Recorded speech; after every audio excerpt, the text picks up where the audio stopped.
Just one word of warning before I start this vlog. Iraqi Kurdistan is probably not going to be what you expected it to be, because when I first visited it 6 months ago, it certainly shattered pretty much all of my preconceptions. But I'm not going to tell you about Iraqi Kurdistan. I'm going to show you its capital, Erbil. Here's a quick lowdown on where I am right now. Kurdistan is an autonomous region in the northern reaches of Iraq. Despite tensions in the recent past, it's pretty safe to visit these days. In fact, I like Iraqi Kurdistan so much that it's my second time here in just 6 months. And Erbil, the capital of Iraqi Kurdistan, overflows with history, yet few people outside of the region know about it. See, it's one of the oldest continuously inhabited cities in the world. People have been living here for over 7,000 years. And all this history and culture still survives here, very much survives here in Iraqi Kurdistan. There's probably one really good place where I can show you some of it, and that is the main bazaar.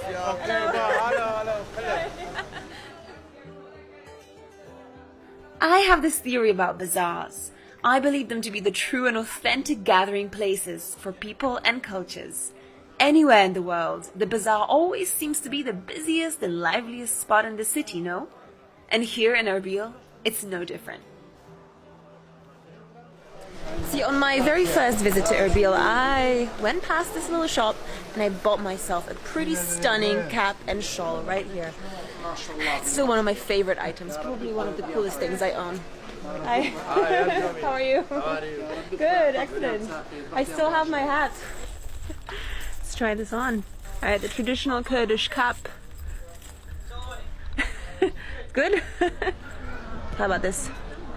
Embellished caps and turbans are a key part of the Kurdish traditional dress, and they're still widely worn here, especially by men. My thread is me. Yeah, yeah, it's my favorite piece. Thank you. Bye. They remember me. That's so nice. But there's much more to Kurdish culture than fashion. In one of the side alleys of the bazaar, I noticed a tiny hole-in-the-wall carpentry shop, and its owner invited me right in. Come here, sit down. I got a chair, I got a seat in this shop. You make it? I'm sorry. This gentleman here makes all these baby pots. 1 year. This shop is 100 years old. Yes, yes. My father. This. Oh, thank you so much. Oh, okay. This. That's No. What candy? I had to say khalas. Enough. Thank you. Already. There's one more place here at the bazaar that has a really significant history that I'm really keen to find. It is called Mam Khalili. But where do I find it? This bazaar is huge. It's like a maze. Oh. Oh wow, what's that? Gold. Do you know where Mam Khalili is? Mam Khalili? This. Here? No. Next one? Yes. Okay, thank you. Okay, that was easy. Let's go. Every city in the world has a tea house like this. The cultural anchor, the gathering place, the living museum, that spot your grandfather would visit every week to meet with his buddies for a long and slow cup of tea. That one spot which holds tradition in place and preserves decades of memories. The cafe is called Mam Khalili, and it's been in operation since 1963. I'm getting myself a chai. The walls of the Mam Khalili tea house are lined with photos of all the famous Kurds who have come here. It's the oldest cafe in the entire city, and the locals love it so much that many have been coming here since childhood. The owner claims that everyone who sits down at Mam Khalili must drink more than a single cup of chai. Well, that's definitely something I can get behind. Right here at Mam Khalili and in Kurdistan in general, chai is drunk very simply. Strong, no milk, plenty of sugar. Yep, a whole lot of sugar. Cheers. Perfect. This stuff really wakes you up. Alright, halas with the tea, and let's take this vlog back to street level. This is one of the traditional Kurdish flutes.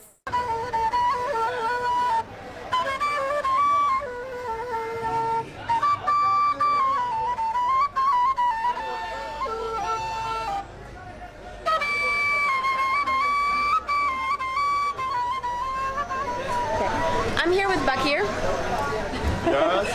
who is telling me about all these traditional Kurdish flutes. Tell me again the name. This one. Nai Bilwe. Bilwe. That's a Shimsha Balaban. Yes. This is traditional Kurdish It's music. a complete Kurdish music. Traditional Kurdish. Yeah. I'm getting a personal lesson in flute playing from Bakir right here. We also have an audience. Doing a good job. Wow, thank you Bakir. Hello. This is my flute. Oh, it's so beautiful. Thank you so much. Okay. Spas. Bye. Hello, bye. Thank you. Look at that. What a lovely souvenir from Iraqi Kurdistan. One of the traditional Kurdish flutes, straight from Bakir. He also taught me how to play it, but I think I'll just leave that to him. And while for Bakir the flute is the way to preserve his Kurdish heritage, there's something else I want to show you. And this is something I've seen almost every Kurdish man engage in. There is one little quirk about Iraqi Kurdistan, and you will notice this behavior very, very frequently, and it's related to these. These are prayer beads.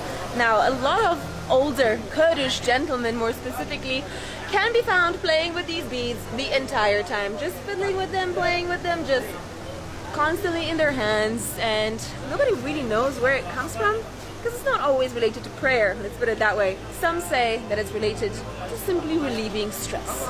People got so used to playing with these beads that it's become a national hobby. And you can find them in all kinds of patterns and colors and qualities. Some of them are absolutely exquisite in their craftsmanship and will set you back a few $100. Some of them are factory made, others are hand sculpted and painted. But the main thing is that you will find these prayer beads absolutely everywhere in Iraqi Kurdistan. A true national pastime. And towards the end of the day, in the evening, families and friends gather here on the main square of Erbil, drink tea and juice, simply enjoy. Now I think a lot of people don't quite know about this side of Iraq or Kurdistan or Iraqi Kurdistan. In fact, I think a lot of people don't even know that you can come to Iraqi Kurdistan. But this is such an incredible region, right? It's a great region. People are really, really friendly, and I highly recommend that you visit. Oh, Ava! Oh, look, he remembers my name! Hello, how are you? I was speaking to these gents yesterday.